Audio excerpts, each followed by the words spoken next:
Om Shanti. Welcome to new blog. तो आज हम प्रजापिता ब्रह्मा बाबा का एक अनुभव शेयर करेंगे।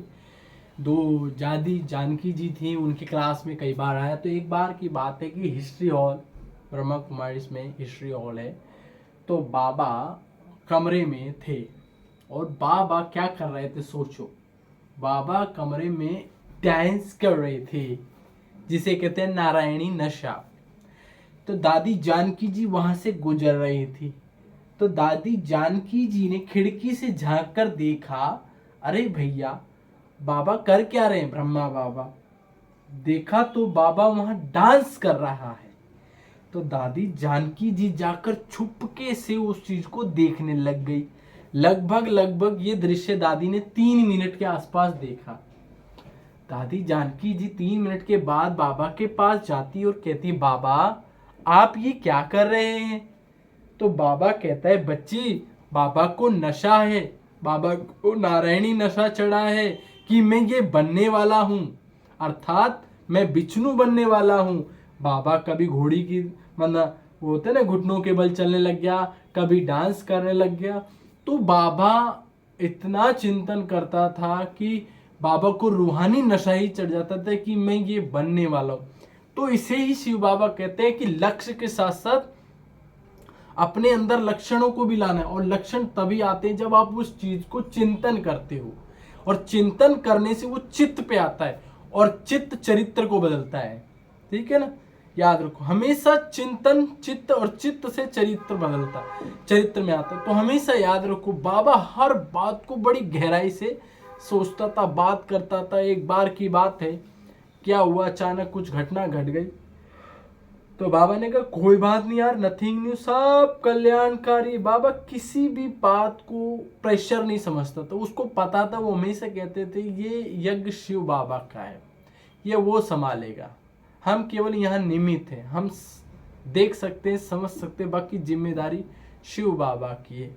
तो ब्रह्मा बाबा की ऐसी कई बातें हैं जिसको आप समझ सकते हो। तो एक बार की बात क्या है, जब 1950 में सिंध हैदराबाद पाकिस्तान से इधर ट्रांसफ़र होकर आए, तो वहाँ पर भीड़ टाइप का था ना, पहाड़ी एरिया था, तो वहाँ पर सांप वाप थे।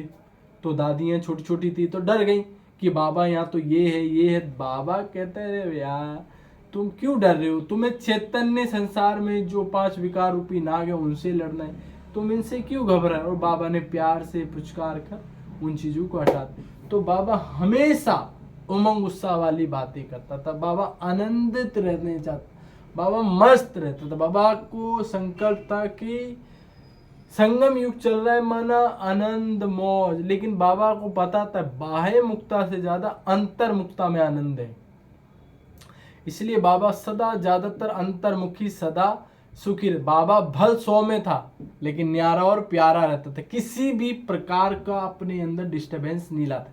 जैसे आज की मुरली में बाबा ने कहा गुण मूर्त बनना है, लेकिन गुण मूर्त बनने के साथ साथ गुणों का दान करना है। फिर बाबा ने जो सब्जेक्ट खेला वो है नंबर 1 बनने का आधार है गुण मूर्त बनना, लेकिन उसका भी एक और आधार है, अखंड महादानी बनना है। अब अखंड महादानी बाबा ने बताया है कि मनसा वाचा कर्मणा, मनसा द्वारा शक्तियों का दान दो, वाचा द्वारा ज्ञान दान दो, लेकिन गुणों द्वारा कर्मणा द्वारा गुणों का दान दो। तो बाबा कहते आजकल सब एक दूसरे को देख रहे हैं कि ये करे ये करे ये करे, हर किसी को एक्सपेक्टेशंस है, ये करे ये करे ये करे। बाबा कहते no expectation to all, awareness means जागो और अपने आप को जगाओ। ब्रह्मा बाबा में और हम में यही अंतर है, हम एक्सपेक्ट करते ये करके दिखाएं, जबकि ब्रह्मा बाबा कहते थे कि जैसा कर्म मैं करूंगा मुझे देखकर और करेंगे। तो सीधा सा फंडा बाबा ने अपने लिए अपनाया कि जो कर्म मैं करूंगा मुझे देखकर और करेंगे।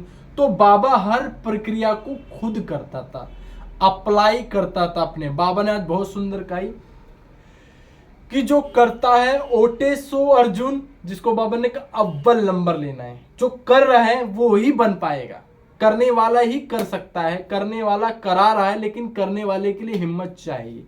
तो बाबा ने बार बार उस चीज को फोकस कराया कि ओटो सो अर्जुन, माना अपनी घोट तो नशा चढ़े, कौन थर्ड पर्सन आपको कब तक करा देगा, ये इस पर सोचने वाली बात है। क्योंकि एक बार समझा देगा, 2 बार समझे, लेकिन बाबा ने आज ये भी कह दिया कि ज्ञानियों को भी गुणों का दान दो। क्योंकि बाबा को पता है कि यहाँ भी एक दूसरे को देखना चाहते हैं। बाबा ने साफ कहा, अगर हर आत्मा स्वयं पर ही पुरुषार्थ करे तो सब संपूर्ण हो जाएंगे। ठीक है ना, जैसे आपने ब्रह्मा कुमारी माउंट आबू जाएंगे तो वहां देखना हजारों लोग आते हैं, लाखों लोग आते हैं, लेकिन सारी सेवाएं हो जाती हैं इतने बेहद बड़े यज्ञ में। सबसे बड़ी बात वहां की क्या है, हर डिपार्टमेंट ने अपनी अपनी रिस्पॉन्सिबिलिटी ले रखी है। दूध डिपार्टमेंट ने, दूध वाले ने, चाय वाले ने, सब्जी वाले ने, हर डिपार्टमेंट जो है सब बटे हुए और सारे काम हो जाते हैं टाइम टू टाइम, क्योंकि सब ने अपनी अपने डिपार्टमेंट की जिम्मेवारी ले रखी है। और person do not interfere any departments. तो बाबा भी कहते हैं आप किसी भी काम में किसी प्रकार का इंटरफेयर नहीं करो, क्योंकि तुम्हें जो भगवान ने दिया है स्व परिवर्तन से ही विश्व परिवर्तन है, स्वराज्य अधिकारी ही विश्व अधिकारी, स्व कल्याण से विश्व कल्याण समाया हुआ है। तो ब्रह्मा बाबा का सबसे बड़ा फंडा एक ही है, क्या कि जैसा कर्म मैं करूंगा मुझे देख और करेंगे। I don't compete with anyone, I compete with my self. मुझे परवाह नहीं कौन क्या कर रहा है, क्योंकि बाबा की लाइफ में भी बहुत चैलेंजेस थे। जबकि हमारे सामने ब्रह्मा बाबा एग्जाम्पल है, दादियां एग्जाम्पल है, मम्मा एग्जाम्पल है, ब्रह्मा बाबा के आगे तो ऐसा कोई था ही नहीं। अब ये विचार करने करते, अब जिसके सामने कोई एग्जाम्पल ही नहीं है उसने अपने लिए एक ही व्यक्ति वो चुन लिया, शिव बाबा जैसा मुझे बनना है। किसी ने कहा है ना, आदम को खुदा मत समझो, आदम खुदा नहीं लेकिन खुदा से कम भी नहीं। इसलिए बाबा ने इतनी प्रैक्टिस की, मैं आत्मा हूं, मैं आत्मा हूं, मेरा पिता परमात्मा है, सब ये आत्मा।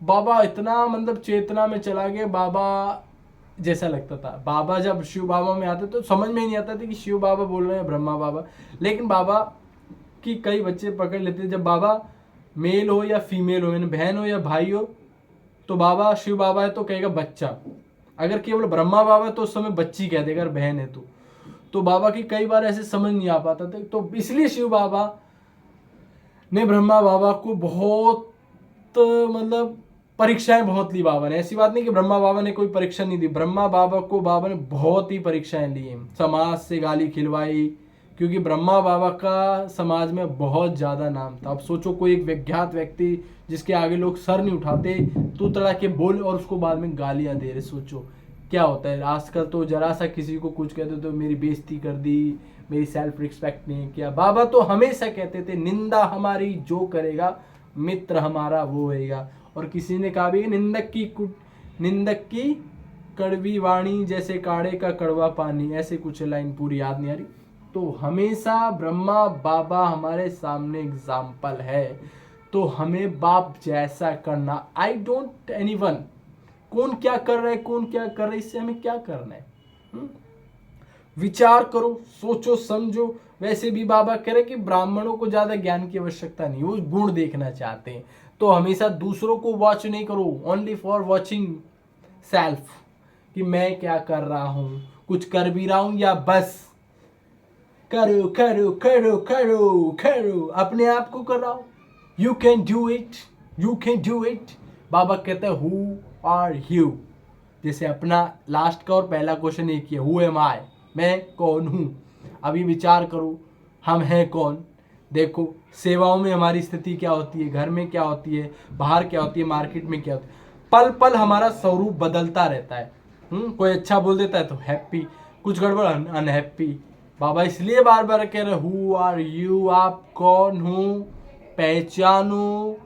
You are not common, you are the master of almighty. आज बाबा ने कहा ना, यू आर मास्टर, सर्वशक्तिमान हो, कमजोर हो नहीं सकते। जब विघ्न अपना काम कर रहे हैं आप तो विघ्न विनाशक हो। बाबा ने आज प्रॉब्लम्स को भी अप्रिशिएट किया कि वो अपना काम बखूबी कर रहे हैं तो आप क्यों नहीं कर रहे हो। अरे रावण की लंका में रावण तो होंगे ही, बुराइयां होंगी, असुर होंगे, विकार होंगे, तो क्या तुम्हारे अंदर अपने दैवी गुण नहीं होने चाहिए? होने चाहिए नहीं, होने ही है। बट बाबा बार बार कह रहे हैं उसे इमर्ज करो, इमर्ज करो, इमर्ज करो। मर्ज मत करो, मर्ज मत करो। Do not the push your power, push माना दबाव, मतलब सॉरी पुश को तो उठाना होता है, अपनी शक्तियों को पुश करो मतलब जगाओ, सॉरी मिस्टेक के लिए। तो अपने आप को इंक्रीज करो, जगाओ। बाबा ने बहुत सुंदर बात की, अमृत वेले अपने आप को चार्ज करो। ब्राह्मण पन के एक्यूपेशंस याद करो कि ब्राह्मणों के एक्यूपेशंस क्या हैं। एक होता है एक्यूपेशंस, बाबा ने कहा जैसे तुम्हें अपने शरीर की कर्म इंद्रियों को याद रहता ना, ये हाथ है या पाँव ऐसे, बाबा ने कहा अपनी कर्म इंद्रियों को भी उसी प्रकार से यूज करो। अगर प्रॉब्लम हो रही है और तुम बहुत देर में इमर्ज हो रहे हो तो तुम फेल ही माने जाओगे। इसलिए बाबा कहते हैं स्मृति समर्थी लाती है। नॉलेजफुल तो बनते जा रहे हो, साथ साथ पावरफुल भी बनो। You can do it every time. Baba बार बार कह रहे मैं तुम्हारे सदा साथ हूँ। You not single, I am always to you combined. मैं सदा तुम्हारे साथ हूँ, तुम्हारी छत्र छाया हूँ, तुम्हें साथ देने के लिए बदा हूँ।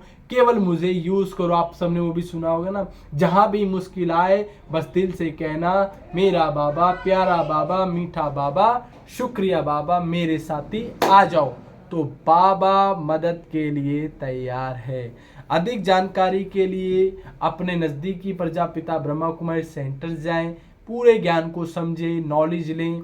और ब्राह्मण भाइयों को बहनों को तो सब पता ही है, उनके साथ तो डिस्कशन है। Okay, thank you for watching video. कैसी लगी बताइए, अपना कमेंट के द्वारा हमें बता सकते हैं, क्योंकि भगवान मिला है और भगवान के बच्चे कैसे होने चाहिए। बाबा ने आज का नशा होना चाहिए उन्हें। नशा मीन्स किस बात का नशा, कौन मिला है। हम कमजोर हो सकते हैं पर हमारा साथी स्वयं भगवान है। जिसका साथी है भगवान, उसको क्या रोके आंधी और तूफान। Thank you for watching. Om Shanti.